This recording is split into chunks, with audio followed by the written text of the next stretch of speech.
Isabela Broadcast Center, himpilang tumatalakay sa mga proyekto at serbisyong tunay para sa tao. Hatid ang mga programang nag-uugnay sa bawat Isabelenyo saan mang panig ng mundo.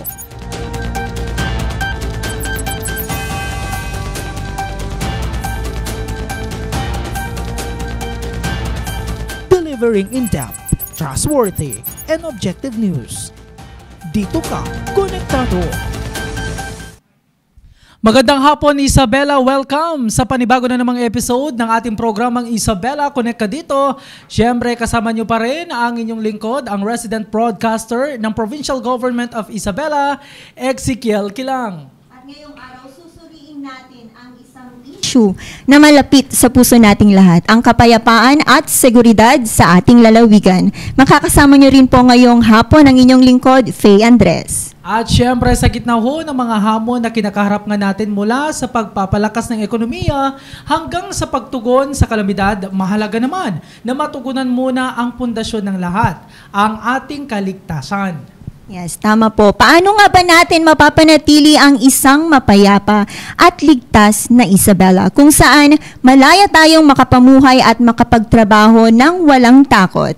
At paano tayo makakatulong sa ating mga autoridad sa pagpapatupad nito? Naman partner, no? Para sagutin na ang mga katanungan yan, kasama ho natin ngayong hapon ang isa sa iginagalang ho na leader na isa sa nangunguna naman sa pagsiguro ng kapayapaan sa ating hong rehiyon. Walang iba kundi ang commander ng 5th Infantry Division ng Philippine Army, si General Gulliver L. Sinieres. Pero syempre bago yan, no, partner, pabatiin muna natin siya dahil tayo ay mapalad. No? General, welcome mo sa Isabela Broadcast Center. Thank you very much for having me. Good afternoon sa lahat ng viewers ng ating programa. Yes po. Isang malaking karangalan po, General, na makasama po kayo ngayong hapon sa ating programang Isabela Connect ka dito. And syempre, no, partner, para marami na, kasi ang dami nating mga nais na tanungin. Kasi abalang-abala ho ngayon ang 5th Infantry Division, lalong-lalo na when it comes sa pagpapatupad sa, syempre, seguridad, katahimikan, kaayusan. Dito, hindi lamang sa Isabela, kundi sa sasakupan ng 5th Infantry Division. Dalawa kasi yun yung pag-uusapan ho natin, no, General. It's all about yung insurgency status, at the same time yung amnesty program. Pero, General, ano ho ba yung kasulukuyan mo ng sitwasyon when it comes ho sa insurgency? Particular nga muna dito ho sa Isabela, at ano-ano ho yung mga pangunahing hamon na kinakaarap ho ng pamunuan ho ninyo kung meron mo? Well, unang-una sa lalawigan ng Isabela, although hindi pa natin siya na-declare na insurgency free, but may sasabi natin na it's already relatively peaceful dahil sa ngayon, actually sa entire Region 2, na-dismantle na natin lahat ng threat groups dito. Mula nung nag-assume ako sa 5th Infantry Division last year, pagmamalaki natin, yung 5th Infantry Division, tinrabaho na yung dalawang threat group na naiwan dito sa Region 2, which are Comprov Cagayan and Committing Rion Cagayan Valley. Sa ngayon, dismantled na po yan. At ang natitira na lang na elemento, yung remnants ng KRCV, ay 8 tao na lang po. Yun ang hinahanap natin sa ngayon kasi sa liit ng strength nila. Although namomonitor natin sila kung nasaan, but we are giving them a chance to what we call this, to lay down their arms, no, return to the folds of the law peacefully. Yung left hand rule muna natin before we eventually apply the right hand, which is combat operation in neutralizing these remnants of the NPA. So, sinasabi niyo po kanina na dismantle na po, not just in Isabela, but the entire region. So, ibig pong sabihin, wala na pong mga aktibong grupo ng NPA. That's good. Meron na lang silang just like remaining 8 criminal elements na pakalat-kalat pa within the region. Currently po, nandito sila sa Isabela. Yun na, sinusundan natin kasi we know where they are. And we are just negotiating, trying to influence them together with their families na magbalik loob nang sa gayon ay matulungan namin sila mag-avail ng mga government programs na ng Task Force Ending Local Communist Armed Conflict or NTF-ELCAC para sa kanila yun, exclusively para sa kanila sa pagbabagong buhay, para maging peaceful and productive citizen of the country ang mga natitirang ito. Anyway, yung number nga ho na 8, tama Walo, ba na sir, no? Kumpara sa dami na ng mga nasugpo ho ninyo. Yes, Nabanggit ho ninyo na yung iba ho is nandito pa rin sa Isabela, tama Yes. ho ba? May particular ho ba no, na bayan kung saan itong mga ito, although kahit hindi na natin banggitin yung bayan for security siguro, no, purposes, at ano ho yung mga ginagawa ho ninyong mga measures pa para mas tuluyang humina yung kanilang puwersa? Ang unang-unang mapapansin ng ating mga kababayan, yung ating mga community support program teams na nandyan nandyan sa area ng Isabela. Itong mga CSP teams natin, ang purpose yan is, unang-una, aside from alamin kung ano yung mga issues, challenges sa ating mga bayan, especially yung mga tinatawag nating geographically isolated and disadvantaged areas, para malaman kung ano yung mga kailangan doon para umangat yung antas ng pamumuhay. Secondly, kasi sila nandun is, ito nga, para hikayatin yung mga natitira pang mga elemento ng NPA, yung 8 na ito, nang sa gayon magbalik loob na sila.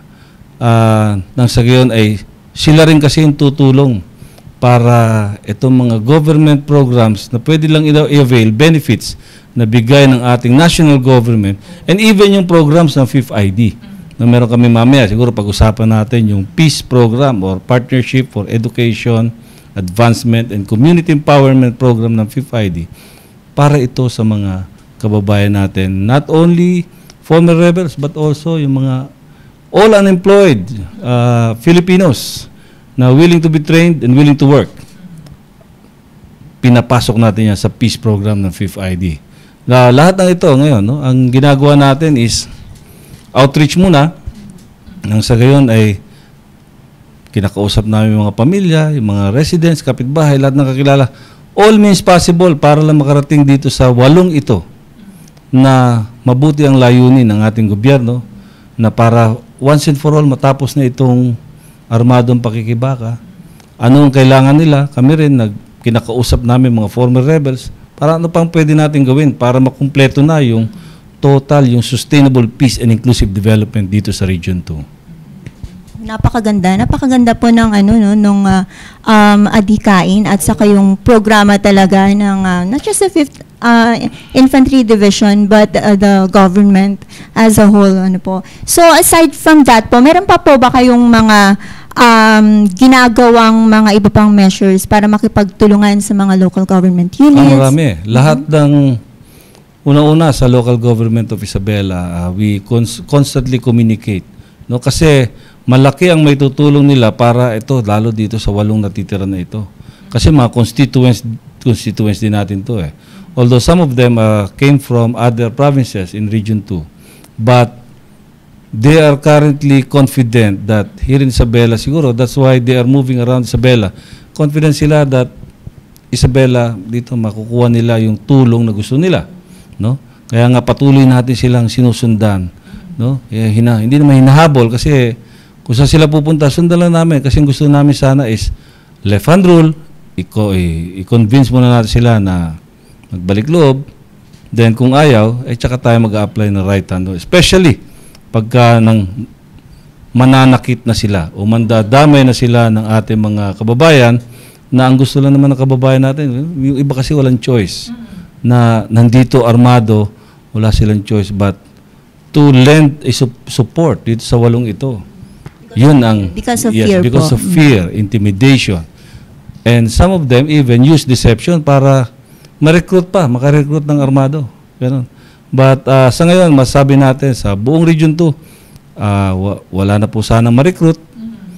Kung meron man, makipagtulungan po tayo sa ating otoridad, PNP, AFP, para mapuksa natin. At yun naman ang role ng AFP and PNP. Seguridad ng taong bayan, seguridad ng ating mga baryo, mga barangays, mga sityos, Kailangan lang po namin malaman kung anong kailangan nyo para matulungan po namin kayo. Speaking of ano ang kailangan, sir, I'm just wondering lang. Kasi in fairness ho din naman, ang kasundaluhan ho natin, together with yung mga provincial government ho natin, like Isabela, ay all out naman yung support, no? Nandyan na, kulang na nga lang yung kunin na nga lang nila. Kumbaga, mamaya, pag-usapan ho natin yung amnesty program. Aside sa nakikita ho ninyong takot, or fear. Ano pa kayong nakikita ho ninyong dahilan? Bakit itong 8 ho na ito is hindi pa rin sila tuluyang nagbabalik loob? Well, ginawa ko kasi ng study yan. One time, or mga 5 years ago, no, when I was part of our professional military education, I made a study and I found out 3 things. Bakit itong mga NPA ay mag-surrender. Number 1, ito yung pinaka-glaring. And this happens dahil ito yung sinasabi ng kanilang mga kasamahan sa kanila. Kaya natatakot sila mag-surrender. Number 1, ito torture sila pag nag-surrender. Which is, ako po mismo magsasabi, as Commander of 5th Infantry Division, wala pong nangyayaring ganyan. Sa 5th Division, sa ating kapulisan, o sino mang military and uniform personnel. Mag-surrender kayo, tutulungan kayo, itatrato kayo na tao. Ibig sabihin may misconception po. Merong misinformation. And misinformation. Deception on the part para hindi sila bababa. So, unang-una yan na ayaw nilang matorture, syempre, ayaw nilang maliquidate. Mag-surrender kayo, yan ang mangyari sa inyo. And that is a wrong information. So, that's number 1. Number 2, karamihan sa kanila may kaso. So, ang kalalagyan nila, pag nag-surrender, ikukulong kayo. Di ba? Ngayon, sa programa po ng amnesty localized peace process na ini-implement ng 5th ID, meron po tayong solusyon dyan. No? So, yung kaso, aayusin natin. Tutulungan natin sila na maayos yung kanilang mga kaso. Ang kailangan natin malaman dyan is ano yung kanilang kaso para alam po natin kung anong gagawin. May solusyon yan kung paano yan masosolve yung kanilang kaso. Marami yung paraan. Sa pakikipagtulungan na rin ng ating mga sa local government units, yung Public Prosecutor's Office, Public Attorney's Office, tutulungan natin yung mga mga rebels, NPAs na may kaso na magbabalik loob sa gobyerno. So that's number 2. Meron silang kaso. So una, torture, liquidation, kaso. Number 3, ito yung pinaka-importante na meron na itong solusyon ngayon, lalo na whole of government, whole of nation approach. Wala po silang alam gawin, kundi maki-armadong pakikibaka. Kaya nga po sa ating expanded, no, comprehensive local integration program, meron po tayong mga benefits. Livelihood, startup capital, maraming benefits na pwede lang i-avail. And these benefits of ECLIP are made exclusively para sa kanila, mga former rebels. Iba nga nagsasabi, bakit sila lang? Bakit kami hindi? Meron po tayong ibang programa para sa ibang kalagayan. Pero sa ating yung mga nagrebelde, mga members ng NPA, ito po ang programa ninyo, yung Expanded Comprehensive Local Integration Program. Now, aside from that, meron pa po yung nabanggit ko kanina na peace program ng 5th ID. Ang peace program po natin is ano yan? Train for Work program, a prosperity program wherein kung wala kang skill, wala kang trabaho, and you are 18 to 50 years old, willing to be trained and willing to work, pumasok ka sa programa kasi ito na yung progreso na hihintay mo. Kumbaga, if you're 18 years old, unemployed ka, walang skill, pasok ka rito kasi bibigyan ka namin ng training for 15 days, wala kang gastos. Kasi lahat ng pre-employment requirements mo, sagot ng programa. SSS, clearances, medical, lahat po yan sasagutin ng programa. All you have to do is to go there, participate, and finish the 15 days training. Kasi after 15 days, diretso ka na sa employment. Sigurado pong may trabaho Sigurado may trabaho. Kami po ang magpe-place sa kanila. With our partner, yung Career Builders Skills Training Incorporated, TESDA accredited ito sila yung diretso na from training to employment.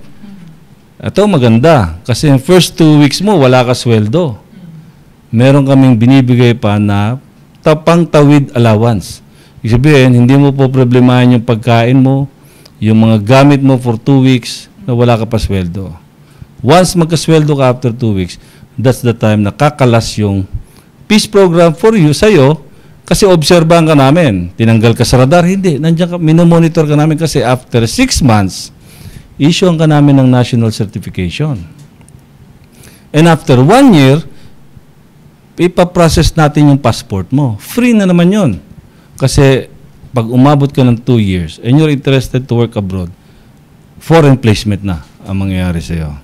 And proudly I can say now that since we started dito sa 5th ID kasi nagsimula tayo last year, 2024, July. So, by next year, meron na tayong, ngayon, nag 1 year, meron na tayong mga pinasportan. Recently, nasa Baguio kami kasi may passporting na yung mga peace participants natin doon. Yung nakaabot na 1 year. And we started this program actually in Pangasinan. When I was Brigade Commander of 702nd Brigade. Nag-start kami ng December 26, 2023 and our first batch was January 9 of 2024. That means by January 9 next year, meron na po kami 2 years. So we are also preparing yung mga willing candidate, participants na gusto mag-abroad next year kasi yun ang pinaka-goal namin, to send them off sa airport going abroad, to work abroad. In contrary naman, no, dun sa nabanggit yung ilang study talaga, and congratulations, sir, no? Dahil talagang inaral ho ninyo kung bakit nga ba talaga sa kabila ng napakaraming mga programa na laan para ho sa atin ho mga makakaliwang grupo is nandun pa rin ho sila. So hindi torture yung nakaabang sa kanila, kundi magandang buhay. Yes, pero sir, no, anyway, pag-usapan ho natin yung mamaya yung about sa programs.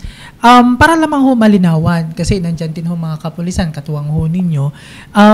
Paano yung ginagawa ho ninyong divisions of work when it comes ho sa usapin ng insurgensiya, ang kasundaluhan ho natin at the same time ng Philippine National Police? Ganito yan. Magandang question. Very interesting. Kasi ang police and military has always been partners. Remember that the PC before was part of the AFP. Now, for internal security operations, meaning yung operations against the NPAs, all this threat group, terrorism, sagot ng AFP yan. And the PNP supports us. Now, for law enforcement operation, in return, lead naman yung PNP natin dyan at nakasupport ang AFP. That's why makikita natin, in some operations, nakasupport ang AFP sa PNP. For example, side ko lang kasi personal experience ko to. Yung nangyaring operation sa Bamban, Tarlac. Yung sa Pogo Hub na sinasabi na ron, sa Bamban, Tarlac. The PNP operated sa paghuli nung Pogo Hub na yun, while the AFP, we served as security forces, perimeter security. So, we support each other. Some PNP units naman, they also join us in ISO, like yung mga Special Action Force, yung mga Provincial Mobile Force Companies, yung Regional Mobile Force Battalions, sumasama sa amin yan. When I was a battalion commander sa Kalinga, 10 years ago, nag-ooperate kami palagi ng Kalinga Provincial Mobile Force Company.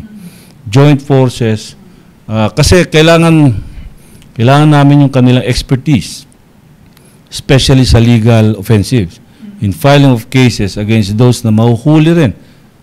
Kunyari may violent incidents, may encounter, police ang nagpa-process ng encounter site through the SOCO, yung Scene of the Crime Operatives. So, ganun. Pag may na-confiscate kami firearms, binibigay din namin yan sa PNP para yung forensic niyan and all other legal matters na dapat gawin dyan sa mga recovered na yan. So, ganun. We always work in tandem. We support each other. So, they support us in ISO. We support them in LEO. So, ganun na ang kaming working procedures. It's really a collaborative work po between the bodies. So mas effective po at mas magiging effective po ito kung may collaboration din sa community. So ano naman po sa tingin nyo ang magiging papel ng ating community at ating mga civilian po para maging para mapanatili po ang kapayapaan? Pero unang-una, ang pinakaunang kailangan sa community is their cooperation. especially na lahat nitong conflict na ito, yung communities natin ang lagi nagsasuffer. Because lahat ng encounter, lahat ng movement ng NPAs, doon nangyayari sa community. They serve as living witness kung paano yung paghihirap nitong mga remnants ng NPA na ito, kung paano sila naapektuhan pag hiningan sila ng kota sa pagkain, revolutionary taxes, etc. So unang-unang dapat natin gawin dyan is pagsabihan nila itong mga NPA. Na ngayon, na konti na lang yan, wala na kasi silang lakas para mag-organisa at lalo mag-conduct ng violent incident activities. Yung pangingikil, sir, nangyayari pa rin until now? Ngayon, wala na. But kaya sila nag-strive kasi most of the areas na ginagalaw nila are their former mass bases na minsan nawawalan na rin ng choice.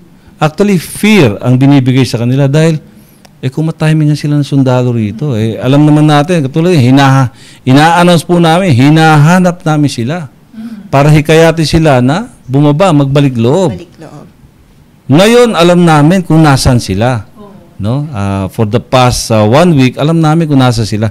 Kaya pinasusundan namin sila para hikayatin sila na magbalik loob sa gobyerno.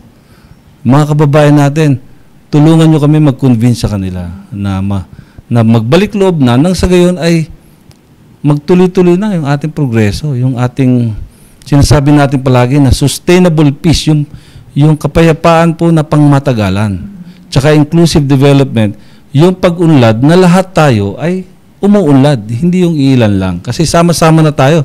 Wala nang gulo, papasok na yung mga negosyo, at yung mga ganung bagay. Tama ka dyan, sir, no? Malaki talaga yung papel ng komunidad ho natin. Kahit na siguro sandamakmak yung mga programa, kahit 24/7, yung paghihikayat ho ninyo sa mga makakaliwang grupo, without the cooperation, yung communities ho natin, wala, hindi tayo magiging tagumpay. But, kumusta ba so far yung kooperasyon ng komunidad ho natin? May mga series ho ba or may mga serye ho ba na nakikipag-cooperate sa inyo yung community na sinasabi na mayroong itinatago na sa ganito. Maraming panahon na malaking naitulong sa amin ng community, no? Especially ito, kaya namin nalalaman kung nasan sila. Yung pag-identify kung nasan sila were relayed to us by the community people themselves.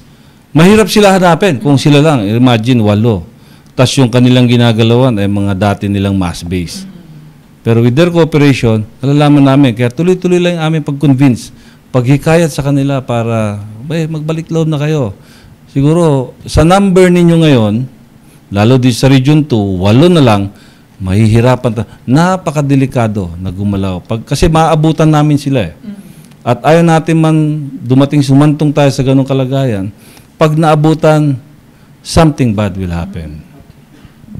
It's really a good thing po na ating mga kababayan talagang tumutulong para matulungan din sa matulungan din tayo.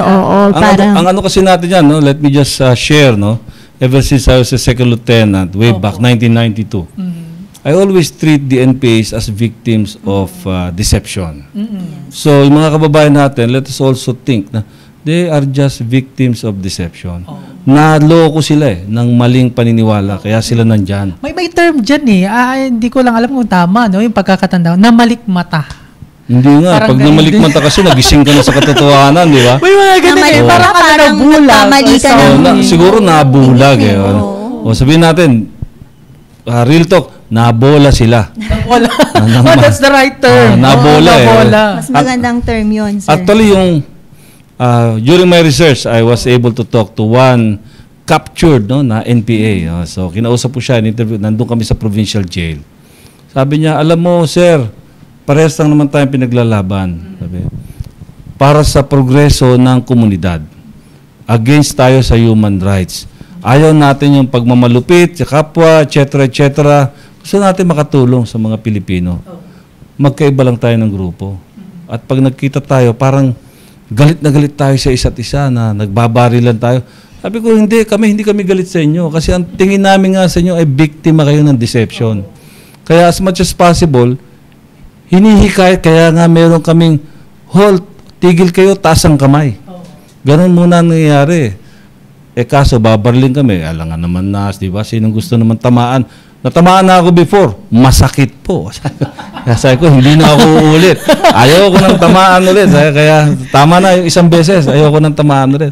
Kaya ganun po, maingat na lang po tayo ngayon. Pero yun ang una namin ginagawa is to i-preserve, no, yung peace, while at the same time, hikayatin sila na magbalik loob, mag-surrender. Huwag nang lumaban kasi hindi po sila mananalo sa Army, sa AFP, sa PNP. Kasi po may training kami. Alam namin paano gumalaw, paano sa pakikipag-bakbakan, alam namin kung anong gagawin diyan.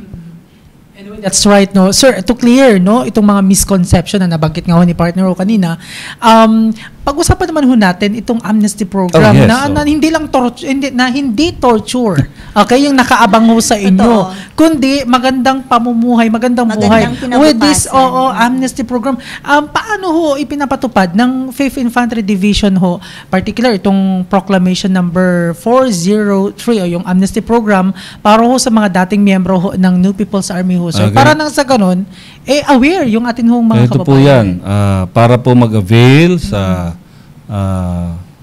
amnesty program po ng ating gobyerno. Yung Local Amnesty Board po ng Region 2 ay nandito po ngayon sa loob ng Camp de la Cruz. Binigyan na namin ng opisina dyan para dyan na mismo, hindi na nila kailangan hanapin kung nasaan.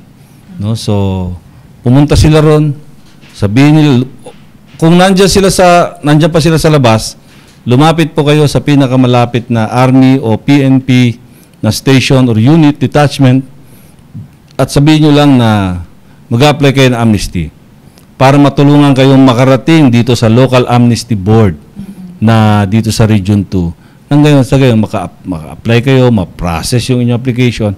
Kasi ongoing pa po ang pagtanggap ng applicants for amnesty. Actually, sa Region 2, meron na po tayong, I think, if I'm not mistaken, 30 applicants no, ng amnesty program. And in Baguio, yung Local Amnesty Board of Baguio, meron na sila rong more than 60 na applicants for amnesty. So, take advantage po natin to kasi pag nagsara po ito, hindi natin alam kailan ulit mag-open.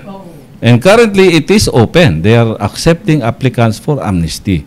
Ano po ba yung magka-qualify for amnesty? Yung pong may mga rebelde na meron po mga kaso na for political reason, in pursuit of their political beliefs as members of the CPP and PNDF, yan po, qualified kayong mag-apply for amnesty.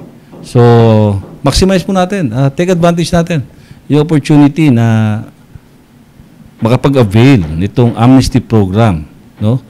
Para po once na in-approve na yan, pinresenta kay Presidente for approval, makasama kayo at ito na ang simula ng inyong pamumuhay ng mapayapa at maging productive citizen na tayo ng ating bansa.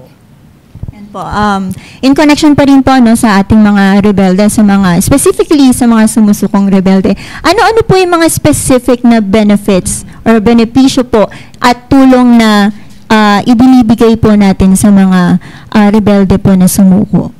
Well, is ECLIP, no? Yung ECLIP kasi is expanded comprehensive local integration program. Aside from livelihood, initial cash assistance, meron po tayo pang housing. I think may housing pa yan eh. Marami. ECLIP pa lang yun. No? Firearms remuneration, kasama dyan. Kung may surrender na firearms. And that is just one program.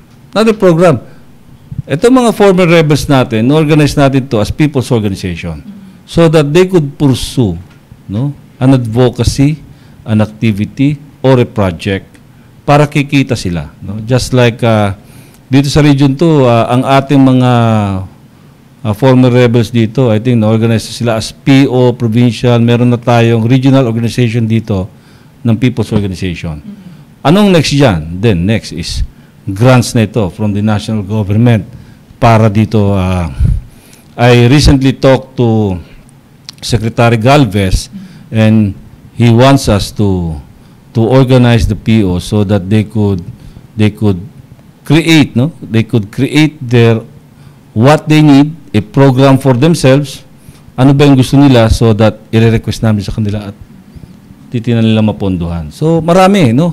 Aside from this national, meron pa yung Fifth ID, yung peace program nga natin. So pinapasok namin sila so that, okay, sa ngayon construction yung ating in-offer sa peace program, no? But later on, kung ano kasi yung kailangan sa industry, no? Yun ang ating hinihikayat na mag-train under the peace program at doon tayo nakakarami ngayon ng mga participants, mga construction workers. In fairness, no, hindi lamang ho hanggang salita, no, itong mga pinag-uusapan ho natin. Para ho sa kalaman, no, ito din yung pinapakita natin sa atin hong video, yung patunay na meron nga talaga, di ba, under construction. Sana ibalik nga natin yung mga yun. Nakakatuwa lang, sir, no, na talagang lahat ng mga nakapaloob dito ho sa amnesty program ho na ito, hindi lamang ito napapakinggan, kundi nakikita, nahahawakan, which is real. Sabi nga na legit. Well, kumustahin nga natin, sir, no? Kumusta na po ba yung mga former rebels ho natin ngayon after na sila ho'y naging benepisaryo ho, no? Nakapaloob sa amnesty program. So, kumusta na ho sila ngayon? Yung pamumuhay ho nila? Iba-iba yung status ng kanilang pamumuhay ngayon. Pero sinisigurado natin lahat sila ay meron ng sariling kabuhayan, decent living. They are now progressive. They can support their family. Some joined the armed forces. Maraming sa kanila, members ng Philippine Army ngayon. In fact, sa Fifth ID, marami kaming mga former rebels na miyembro na ng Philippine Army. So, depende kasi. Hindi naman natin pinipilit. Kung gusto nilang mag-join ng Army, pinag-join namin. So, they may be given some special treatment, no? Especially sa kanilang pag-apply, no? Pero once they're inside, they are treated the same as any other soldier. Just to add lang, no? Kasi parang kung ako, I'm not a member of NPA, pero parang ang dami kasi yung nag-aabang para sa kanila, mga oportunidad Ano yung ginagawa ho ninyong pamamaraan ho, General, para hindi naman ho maabuso? For example, si Juan de la Cruz, ang daming narinig niyang maraming mga programa ho ang mga kasundaluan ho natin. Paano natin nasisigurado na yung mga gustong maging bahagi dito is legit? Para yung baka may mga iba dyan. Kumbaga nagtitake advantage. Oo, baka magpanggap sila may mga iba tayong mga kababayan na hindi naman kasi instant yan na parang bigyan ng jacket. Parang hindi naman ganoon. May process. May process tayo. So, usually, pag meron tayong ginagawa dyang deradicalization. May proseso yan na interview, may screening, may vetting. Importante yun, yung vetting doon. No? Kasi para malaman natin kung legit talaga sila. No? And yung atin naman kasing yung pagpasok sa pagiging member ng Army, matagal na. Institutionalized na yung yung proseso niyan. Meron tayong niluluwagan ng konti. For example, iba dyan kasi more than the allowable enlistment age. So ina-allow natin 'yon, no? Depende sa kanyang value, no? Especially kung yung mga commander, pinapayagan natin 'yan. Kung hindi man siya relative siya, pinapayagan natin yung tulungan natin makapasok sa Army, no? And they are assigned to units kung saan kailangan talaga naaayon yung kanyang skill, yung kanyang capabilities, no? Doon naman natin siya nilalagay. Sir, maluwang ho yung sako po ninyo. Siyempre, hindi lamang ho dito sa Isabela, hindi lamang sa Region 2, Region 1, of course, kabilang ho dyan ang Region 3. Kumusta naman ho, sir, no, yung ugnayan ho ng mga local government unit or ng provincial government unit sa inyo, sa Fifth ID? So we are always coordinating and cooperating with the local government units. Ang area ng Fifth ID kasi is Regions 1, 2, and the Cordillera Administrative Region. So, always, no? Kasi kung ano man yung mangyayari dyan sa local government unit, it's always the responsibility of the local chief executive.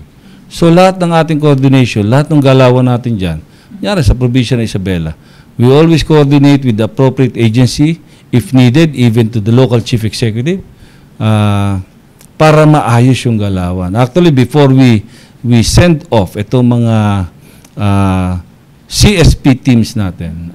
We get the approval of the local chief executive yan sa area. Meron pang send-off ceremony yan. So ganun kami gumalaw na ngayon. Especially so that, kasi we cannot deny the fact that whatever happens in the local government unit, it is the responsibility of the local chief executive. Of course, siya ang pinaka-head dyan. Sabi sa ating local government code, siya yung head and responsible for everything that the local government unit does or fails to do. Sabi nga di ba?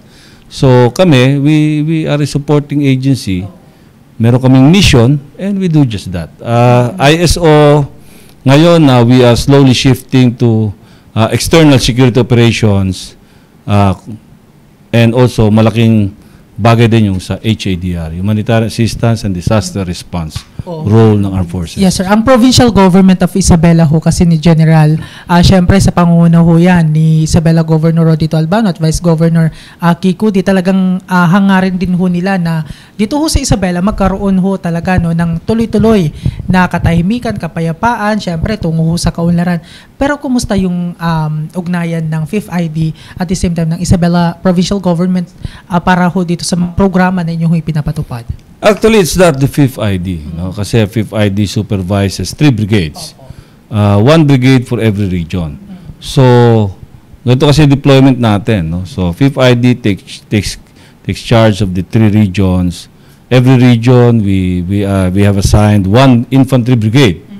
No? And for Region 2, we have the 502nd Brigade.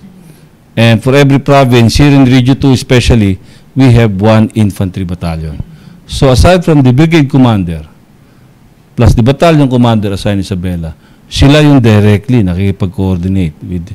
Of course, we also help as part of our supervisory role. But ang aming kasing concern is more on the 3 regions. No? Kaya if needed, kailangan kami sa Isabela, we go to Isabela. Kailangan kami sa Ilocos Norte, we go to Ilocos Norte. So, meron kasi mga yung levels of coordination that requires the division commander, the brigade commander, or the battalion commander. So, yun ang ino-observe namin. So that hindi magkakagulo yung coordination. Sino ba kakausapin namin? Si division commander, si brigade, gano'n. So, para hindi siya magkagulo. Walang complication. Walang complication. So, especially now, na we are towards the end ng ISO campaign dito sa Region 2. Actually, Cagayan, Vizcaya, and Quirino provinces have already declared a state of stable internal peace and security. In Isabela, we are still working on yung declaration of Isabela as insurgency-free. But we have already started with some of the cities and municipalities of Isabela towards the total, yung buong province na mismo i-declare natin. We just do not want it to be premature na kasi syempre pag nag-declare kasi ng insurgency free, hindi naman yung army nagde-declare o yung PNP nagde-declare. It's the local chief executive declaring we are now insurgency free. Ayan, napakaganda po ng coordination, yung consistency po ng coordinations between the 5th ID and the local government. Yes. So General, ano naman po ang inyong mensahe sa mga natitira pa nating miyembro ng mga armadong grupo na nag-aalangan pang sumuko? Isa lang ang palagi ko sinasabi sa mga kapatid natin na nandiyan pa sa labas, no? Tulungan nyo kami, natulungan kayo na mai-extend itong mga benepisyo ng gobyerno na exclusively inilaan para sa inyo. Hindi po namin magagawa yung aming trabaho kung hindi nyo kami tutulungan. Now, to the rest of the populace here in Region 2, Region 1, and Cordillera Administrative Region, yung naabot ng ating programa, kailangan din namin po yung tulong ninyo kasi without you, tulungan nyo kami, hikayatin sila na magbalik loob na. Nang sa gayon ay sama-sama tayo, we live peaceful lives, we will be part of the development, and yun na, maatim natin yung sustainable peace and inclusive development dito sa ating lugar. Maraming salamat for having me today, and we hope to end this, do our job and end this insurgency problem once and for all. Ayan, maraming salamat po Major General Gulliver Señiras, the Commander of 5th Infantry Division of the Philippine Army, sa mahalaga at napapanahong impormasyon. Patunay po na ang mga tagumpay ng 5th ID para sa patuloy ng pagsisikap na makamit ang kapayapaan at kaayusan sa kanilang nasasakupan. Tunay po na malaking hakbang ang mga ito laban sa insurgency. O, taba ka dyan, no, partner. At kaakibat nga ho ng mga operasyong militar, abay patuloy pa rin ho nating binibigyan ng pansin ang amnesty program ng pamahalaan. Ito ay isang mahalagang bahagi ho kasi ng komprehensibong solusyon na nagdalayo hong bigyan ng pagkakataon ang mga rebelde na bumalik sa mapayapang pamumuhay natin. Yes, maraming salamat po sa lahat ng tumutok sa ating programa ngayong hapon. Abangan muli ang susunod na episode ng ating palatuntunang Isabela Connect ka dito tuwing araw ng Martes at Biyernes sa pareho pong oras. Muli, ito po ang inyong lingkod, Faye Andres. Sa ngalan naman ng aming Provincial Information Officer na si Atty. Elizabeth Binag at ng Isabela Broadcast Team, ako po ang resident broadcaster ng Pamalang Palalawigan ng Isabela, Ezekiel Kilang, na nasasabing, etang na. Maraming salamat to, General.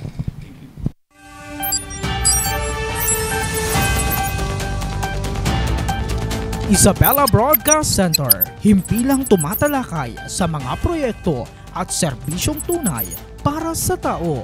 Hatid ang mga programang nag-uugnay sa bawat Isabelenyo saan mang panig ng mundo.